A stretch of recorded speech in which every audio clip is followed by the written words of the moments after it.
Starts Here. This is a podcast focusing on the science, communication, and education of reproductive science and women's health. And we are here at the Institute for Women's Health here in London at UCL. I'm your host, Olivia Moyer. And today we are going to be talking about fertility education. So this topic, to discuss this today, I have with me the wonderful Professor Joyce Harper, who is a professor of reproductive science here at the Institute for Women's Health. She's worked in the fields of fertility, genetics, reproductive health, and women's health for over 30 years, and is passionate about education and discussion of all aspects of women's health, but especially at three key stages. One of them we're going to talk about today. And these three are the menstrual cycle, the fertile years, and the menopause. So I am so excited to be speaking with you today, Joyce, about fertility education and for the wealth of knowledge that you're going to be bringing to this conversation. I know that you've been working in this field for many years now. I think you got into it back in your 20s. And I thought maybe it would be great to share with everyone kind of what inspired this and how you kind of started down this field and this pathway. Thank you very much. It's a real pleasure to be here. So after I finished my PhD, I was looking for a job, and this was back in 1987. And in those days, we used to look through a magazine called New Scientist. It's still around, but it's all online now. But we had a hard copy. And I was sitting in the library, and I saw an advert for a job as a clinical embryologist. So Louise Brown, the world's first IVF baby, was born in 1978. So this was not even 9 years later. And I was thinking, let's see what this job is. I didn't even really know what it meant, but I thought, let's apply for this exciting sounding job. So I did, and I got the job. And the next thing, I was learning lots of amazing information about our reproductive health and fertility. Things that I really didn't know. I'd done a biochemistry degree and a biomedicine PhD, and I was learning all this information that I think was really basic and that every woman should have understood. And as I was learning things, I was talking to my friends and telling them about their menstrual cycle and their fertility and all of these things, and they didn't know about it. None of us knew about it. And I thought, I need to write a book about this, but I'll come on to that in a moment. But basically, it took me about 30 years to write the book. It came out a couple of years ago. But that really sparked my love of and the urgency that we need to be teaching fertility education to everybody. Absolutely. Yeah, and I think, and I shared with you, personally, that's kind of where my interests have started. It's a lot to do with kind of your community and the people that you surround yourself with. And something that I find, as I've said before on this podcast, is true, is that there's a lot of information out there, but the way that we presented it has just been not always the best. And I think, that's why we're here today, to discuss how we can do it better. So talking about fertility education, maybe we can start kind of how the history of it, what has it looked like before? What are some of the issues around this that you have found, gaps that you found in that area? Just diving right into the education of it. Well, back in 87, the only book I could find that really taught a woman anything about her body was a book called Our Body, Ourselves. It was a USA book. And that's why I wanted to start writing a book in 1987 to fill that very, very big gap. And I did start it. I read about 40,000 words. But life got in the way. The next thing I realised, all my friends are now going through the menopause. Jump forward, 20 odd years, we'd had kids and menopause was approaching. And then I realised, okay, I need to write the book. Because as you said, there's lots of information out there and the internet dispersed things. So back in 2015, I set up a website called Global Women Connected, where I was writing blogs about women's health with some other colleagues. And I thought, maybe that's the way forward. Maybe I don't need to write a book. But then I realised it became so disjointed, and I really wanted to write a book that women could dive into. So it covers everything from puberty past the menopause. So depending on what stage of life they're going through, they can dip in and learn some information. And my passion has always been evidence-based information, because there's so much misinformation out there that myself and many others are spending our entire time debunking the very many myths around reproductive health. So there's been lots and lots of gaps, and I'm not the only one that's been trying to fill it. There's been some fabulous international work of people that have done groundbreaking studies looking at what people know about their fertility and where the gaps are. So a few years ago, back in about 2019, I was at a conference in Copenhagen with, it was a preconception health conference, but there was a big session on fertility education. So many of the world leaders were there. And I said that, look, there's all these pockets of brilliant research going on. I felt we needed to join all this together and join forces, because so many of the people working in this field have very, very different backgrounds. So we've got the health psychologists, we've got the embryologists, we've got the clinicians, we've got the sociologists. There's a really multidisciplinary team of people working on this, and I love uniting people to work together. So back in 2019, we set up a group. We initially called ourselves the International Fertility Education Initiative, but this year we changed our name to be more inclusive of reproductive health. It's not just about fertility, it's not just about women's health, and it's definitely not just about having babies. There's lots of information that people need to know, such as polycystic ovary syndrome, endometriosis, menopause, etc. So this international group, we've now named ourselves the International Reproductive Health Education Collaboration. That's a very long title, so it's IREC for short, and we have become part of ESHRE, and ESHRE is the European Society of Human Reproduction and Embryology, and they are one of the biggest, if not the biggest, fertility and reproductive health society in the world.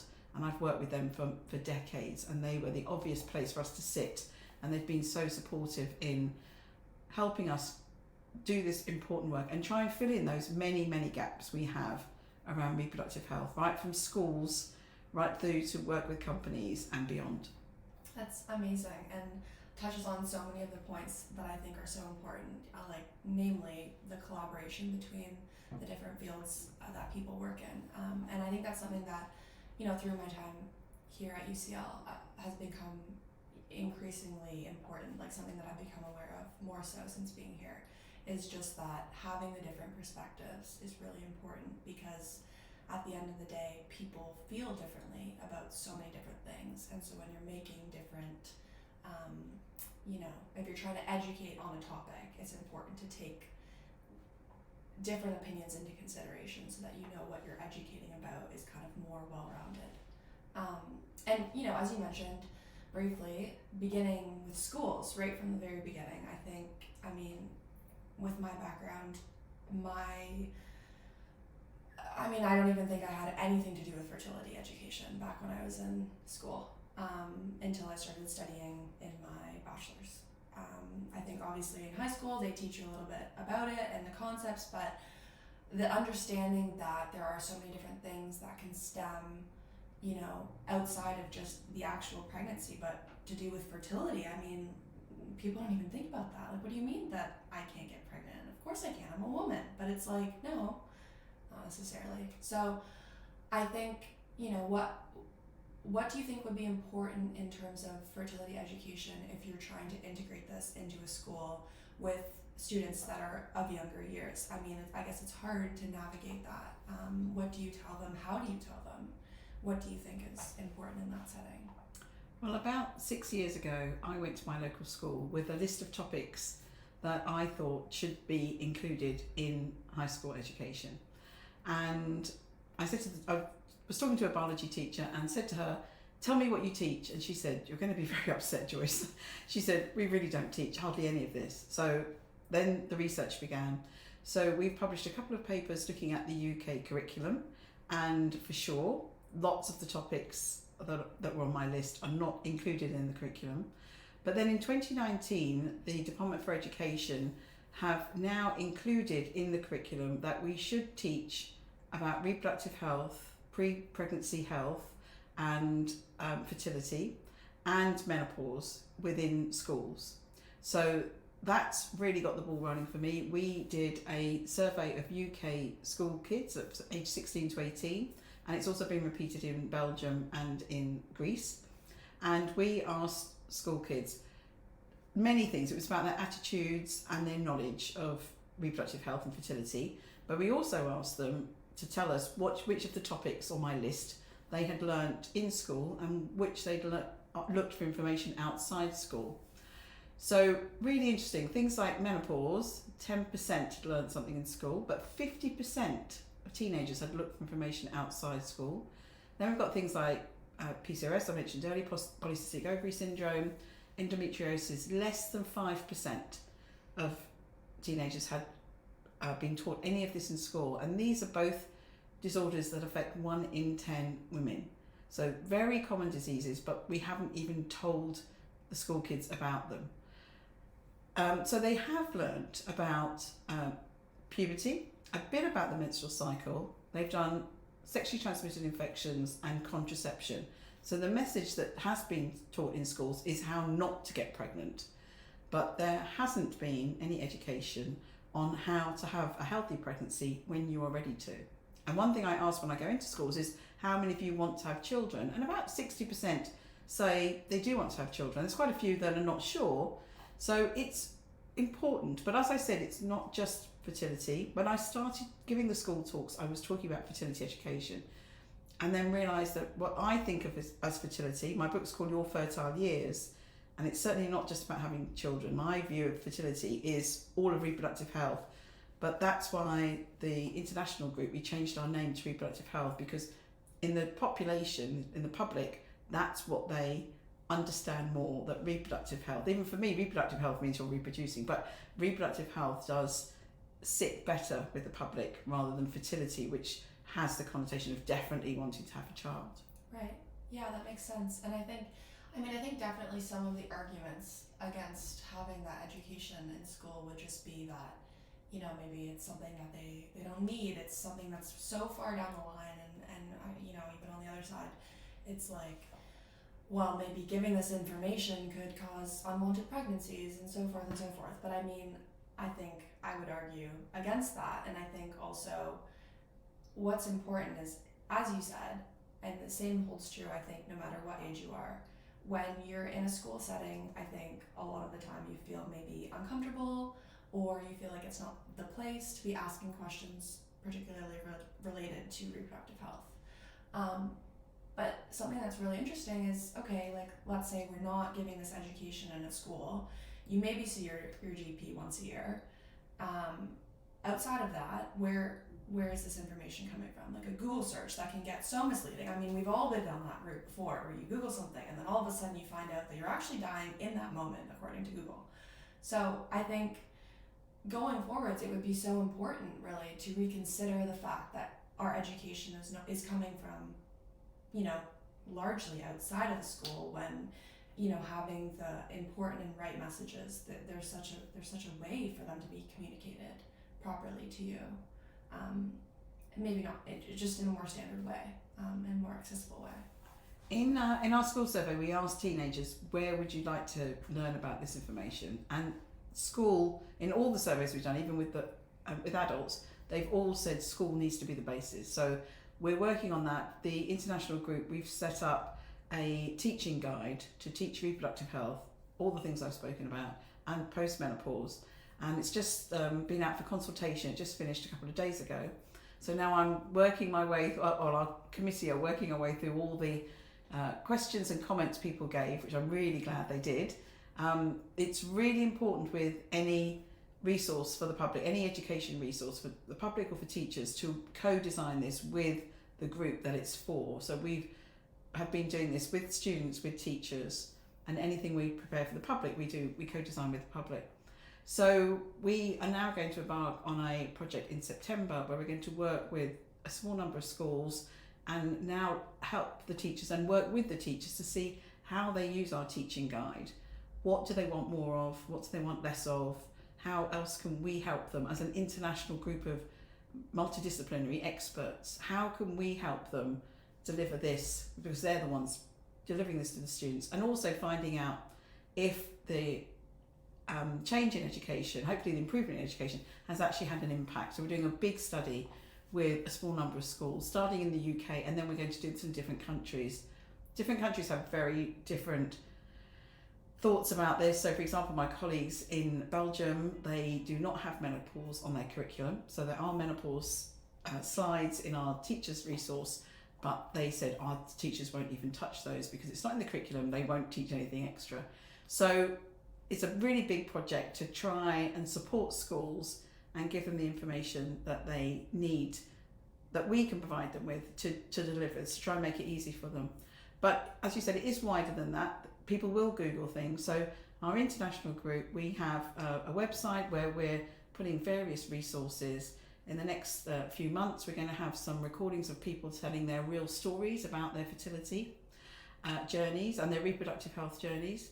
And we're also writing some information leaflets. We're co-designing these again with the public. We're setting up a public focus group that we're going to work with over a few months to develop these information leaflets. And there's lots more we can do. We're just sort of starting off. It's been 4 years since we formed, but there's still so much to do.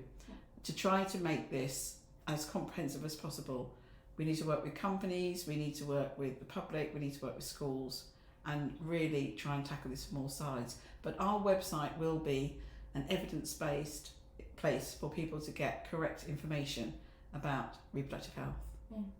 And yeah, as you said, evidence-based is so important, and I think, something that I really harp on too, something that we talked about in other episodes, with science communication, the importance of having those pieces and those bits there to back up what you're saying, and kind of extending out of that.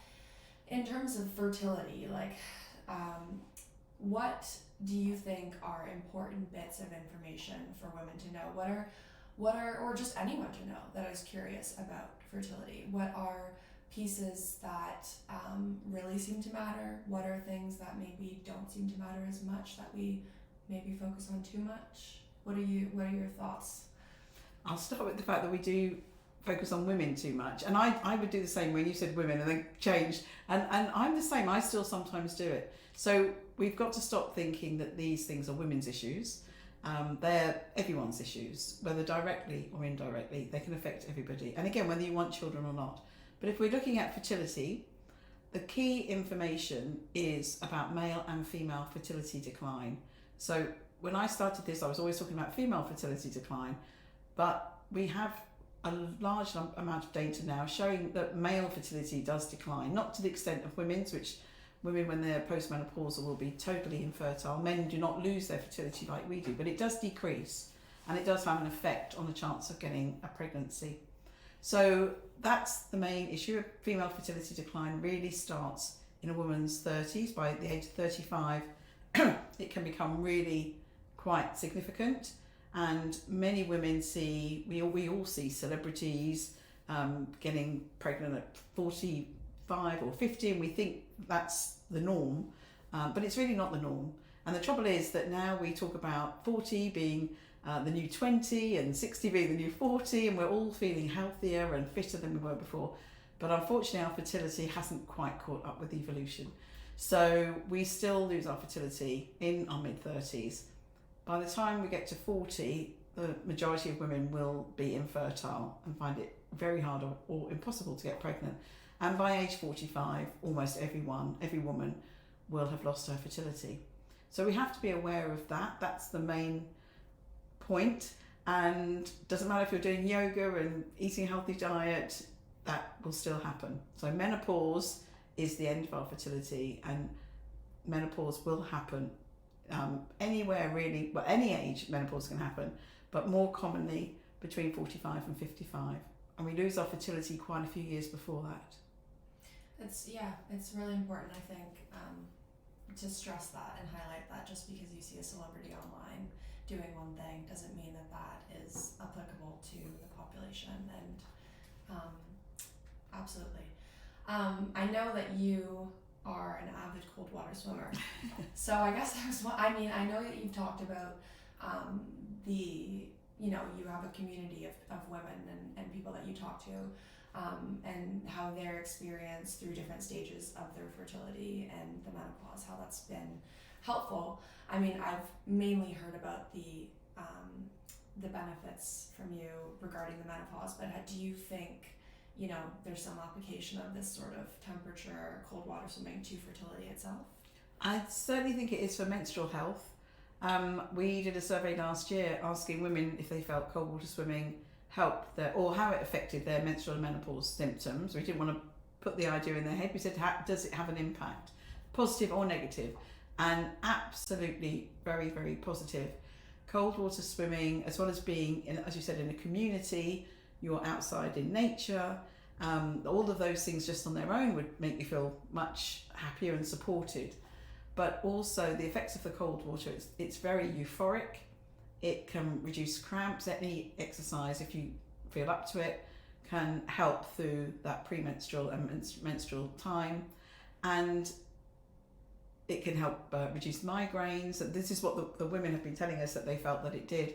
So all of those things are just tick, tick, tick, tick, tick. And it also makes you feel very, very strong.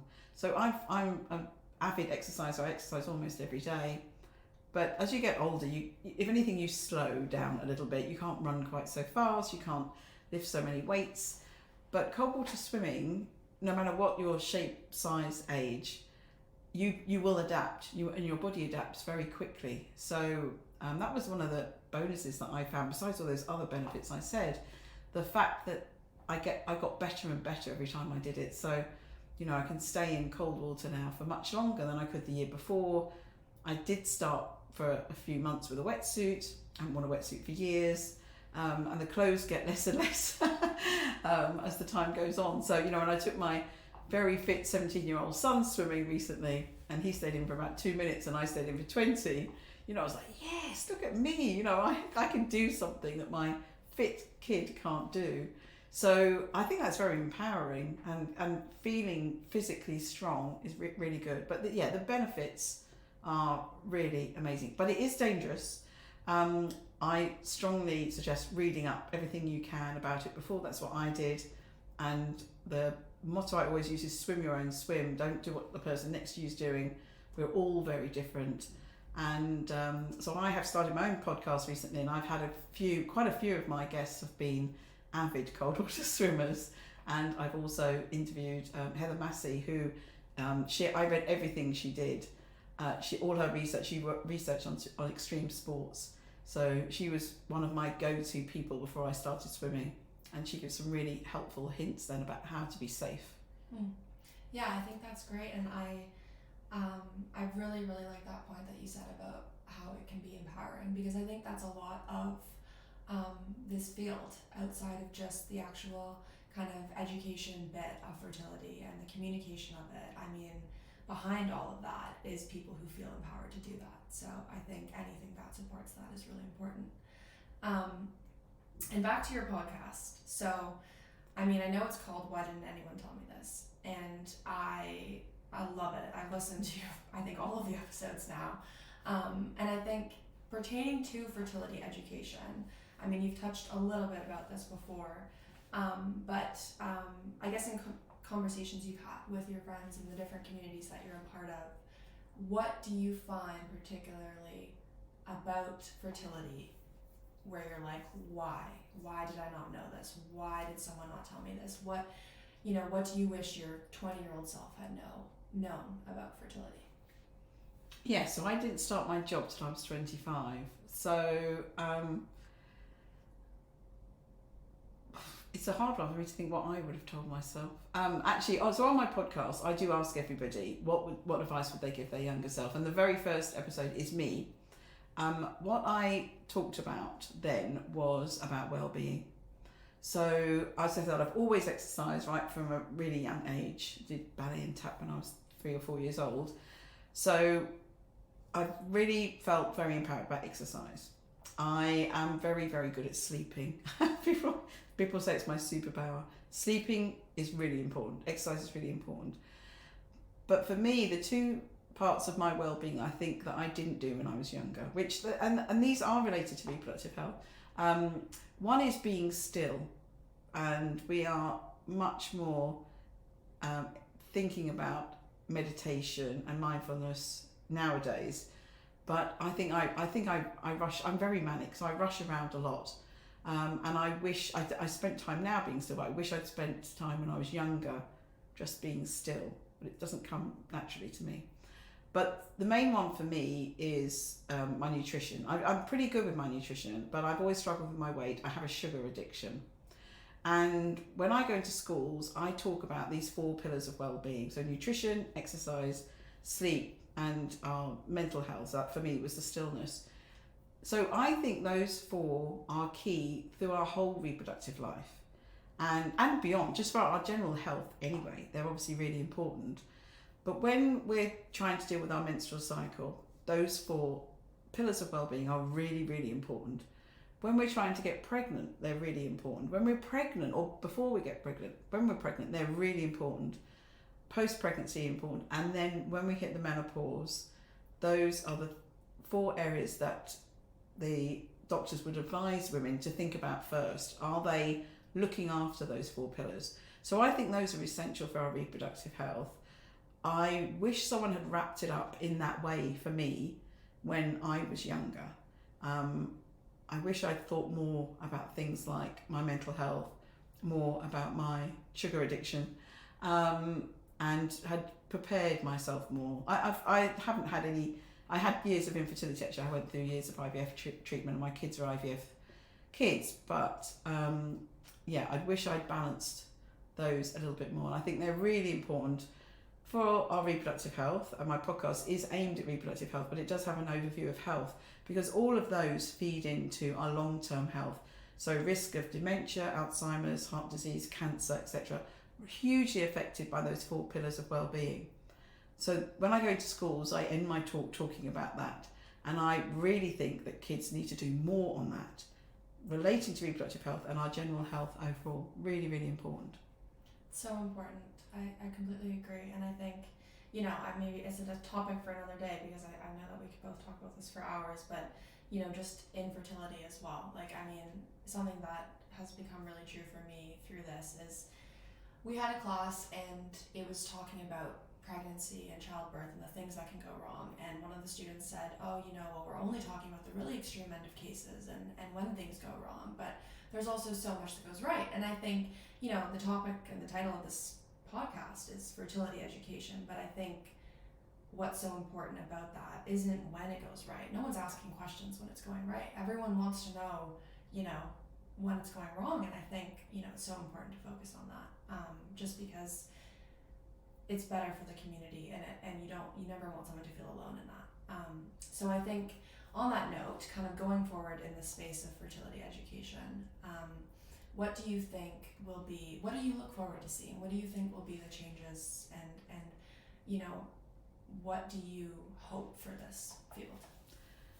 So one of the aims of our international group is to prevent some infertility and to keep people out of the fertility unit. Some of the people in our group work in fertility units, but we want to ideally see more people have children naturally if they want to have children. So having been on the other side of the table and going through 7 years of fertility treatment to have my kids, I know how distressing and stressful and traumatizing it is. And I've know people that have not had a baby and those that have a baby. It doesn't matter. It's really, really traumatic for people to go through. So I would like to see less people going through fertility treatment, and to do that we need to educate them, and we need to give them the information so they can make their informed decision about how they want to deal with this. So in our studies, most people have said, most women for sure, men are slightly older, but most women have said they want kids around the age of 30, which is really interesting because that's the age I wanted kids when I was 30, which is 30 years ago. So I thought that people would have pushed that a bit later by now, but they haven't. They've said age 30. And that's a good age because, as I just said, in our mid-30s we'll start to lose our fertility. But the age that women are actually having their children in the UK and every country that's been examined worldwide is going up and up, and is beyond that now in many, many countries. It's closer to age 34, 35 in many countries. So we've got to be sure they've got the education. But thinking of the future, what I do worry about is technology such as egg freezing and infertility treatment in general. That will we see more people now ending up in the IVF unit because, for example, the woman's 30, her partner's not ready, or she's not got a partner.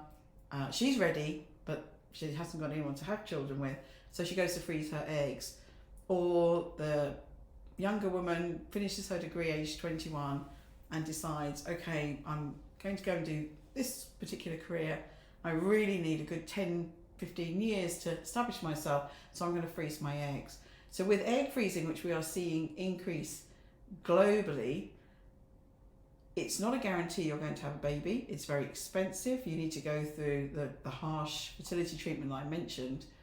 And it just concerns me that it's going to become much more common. So that's putting people in the fertility clinic, whereas we wanted to keep people out of the fertility clinic. So I have concerns about where the future will go. I would like to see people having more natural pregnancies without having to go through fertility treatment, but I think it's going to go the other way. It's interesting. I mean, I guess we'll find out, and on the topic of egg freezing, which I hope to talk about in future episodes, it's going to be really, I think, interesting to unpack that and kind of the psychological side of that, and the role that will play, I think, in society. So yeah, it's a really interesting topic, but at the end of the day, it does come back to the fact that having knowledge, that's power, and having knowledge about your fertility for everyone, not just women, is going to be very important. To stress and going forwards. So it's been so lovely having you here today, Joyce, to talk about fertility education. Thank you so much for joining me today. Thank you. It's been a real pleasure. Thank you.